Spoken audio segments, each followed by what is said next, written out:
नमस्कार दोस्तों, जय हिंद, जय भारत। दोस्तों, हर विषय का अपना एक अलग ही इतिहास होता है।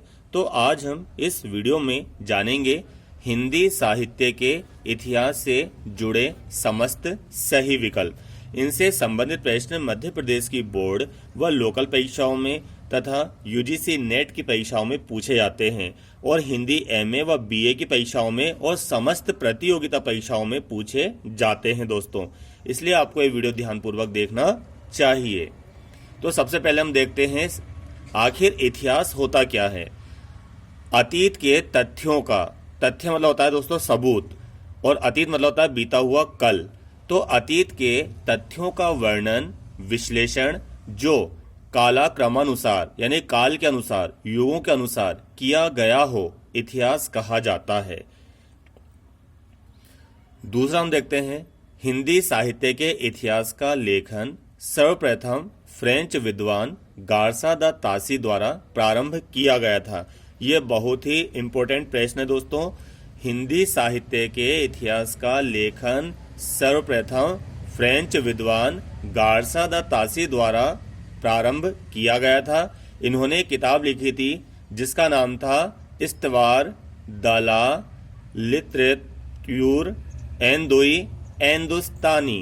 ठीक है ना, यह फ्रेंच भाषा में है दोस्तों ये लिखा हुआ। ग्रंथ के रूप में दो भागों में सन 1839 एवं सन 1847 ईस्वी में प्रकाशित हुआ था। ठीक है ना। तो हिंदी साहित्य का इतिहास सबसे पहले किसने लिखा था? गार्सा दा तासी ने लिखा था। अब गार्सा दा तासी कौन से विद्वान थे? ये फ्रेंच विद्वान थे। इन्होंने हिंदी साहित्य का इतिहास कौन से ग्रंथ में लिखा था? तो इन्होंने लिखा था इस्तवार द ला लिटरेक्यूर एंदोई एंदुस्तानी, जो दो भागों में प्रकाशित हुई थी। पहली हुई थी सन 1839 में और दूसरी हुई थी 1847 में। तीसरा है सन 1929 ईस्वी में। ये आपको ध्यान रखना है दोस्तों, सन 1929 ईस्वी में आचार्य रामचंद्र शुक्ल द्वारा हिंदी साहित्य के इतिहास को प्रामाणिक रूप में लिखा गया। समझे? 1929 ईस्वी में आचार्य रामचंद्र शुक्ल द्वारा, क्योंकि इनकी जो किताब थी, फ्रेंच विद्वान जो थे गार्सा दा तासी, इनकी किताब में कई सारी त्रुटियां थी, कई सारी कमियां थी इतिहास लेखन में। तो उसको किसने सुधारा? आचार्य रामचंद्र शुक्ल ने सुधारा और उसी साहित्य को हिंदी का प्रमाणिक रूप माना जाता है, हिंदी साहित्य का प्रमाणिक रूप माना जाता है। चौथा है हिंदी साहित्य के इतिहास के रचयिता कौन है? तो आचार्य रामचंद्र शुक्ल हैं। हिंदी साहित्य के इतिहास नामक उन्होंने एक ग्रंथ लिखा, किताब लिखी, जिसमें हमें हिंदी साहित्य का समस्त इतिहास देखने को मिलता है दोस्तों। तो इसके रचयिता हैं आचार्य रामचंद्र शुक्ल।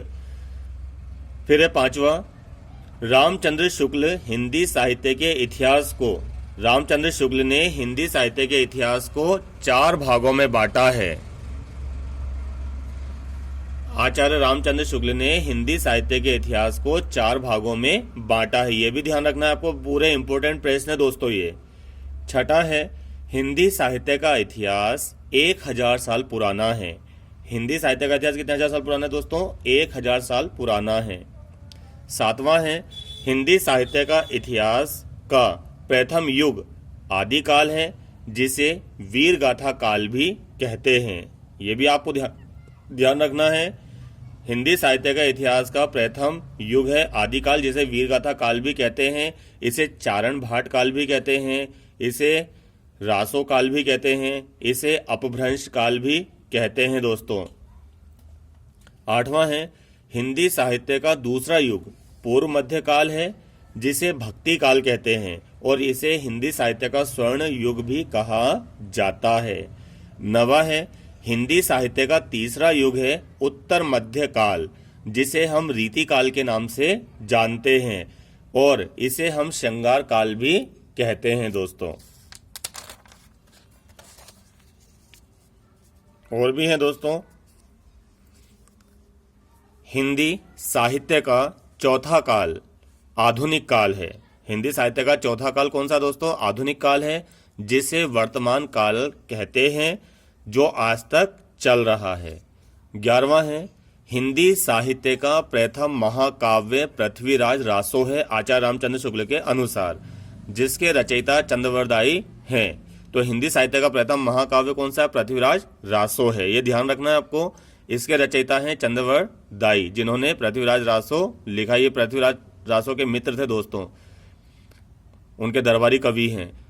अब आता दोस्तों खड़ी बोली का प्रथम महाकाव्य। तो खड़ी बोली का प्रथम महाकाव्य है प्रिय प्रवास। कौन सा है? प्रिय प्रवास, जिसके रचयिता है अयोध्या सिंह उपाध्याय हरियो। तो इनमें कंफ्यूज रहते हैं, तो इसलिए मैंने आपको यही बताया आपको। ये दूसरा है, ये 12वां है, हिंदी साहित्य के आरंभिक युग को आदिकाल का नाम हजारी प्रसाद द्विवेदी ने दिया। यानी कि हिंदी का जो प्रथम युग है, आरंभिक युग है, उसका नाम है आदिकाल। इस आदिकाल को नाम किसने दिया? हजारी प्रसाद द्विवेदी ने। आपके भी अलग अलग नाम होते होंगे, घर का नाम अलग, स्कूल का नाम अलग, भुआ का नाम अलग, तो सब अलग अलग नाम देते हैं। तो इसी प्रकार आदिकाल को आदिकाल किसने कहा? हजारी प्रसाद द्विवेदी ने। 13वां है, आदिकाल में खड़ी बोली को काव्य भाषा बनाने वाले प्रथम कवि। यानी कि आदिकाल में ब्रज भाषा का बोलबाला था, अपभ्रंश भाषा का बोलबाला था, परंतु यहाँ पर खड़ी बोली को काव्य भाषा बनाने का श्रेय किसको जाता है? अमीर खुसरो को। इन्होंने पहेलियां वगैरह लिखी हैं इसमें। चौथा है, हिंदी साहित्य के चौथे युग को अर्थात आधुनिक काल को 6 भागों में बांटा गया है। भारतेंदु युग, द्विवेदी युग, छायावाद युग, प्रगतिवाद युग, प्रयोगवाद युग, नई कविता। दोस्तों अब अगले वीडियो में हम जानेंगे आदिकाल के, पूर्व मध्यकाल के, उत्तर मध्यकाल के और आधुनिक काल के तथा आधुनिक काल के विभिन्न भागों के अलग अलग रूप में सही विकल्प। उम्मीद है आज का वीडियो आपको पसंद आया होगा, समझ में आया होगा। मेरे चैनल को लाइक करें, शेयर करें व सब्सक्राइब करें। धन्यवाद।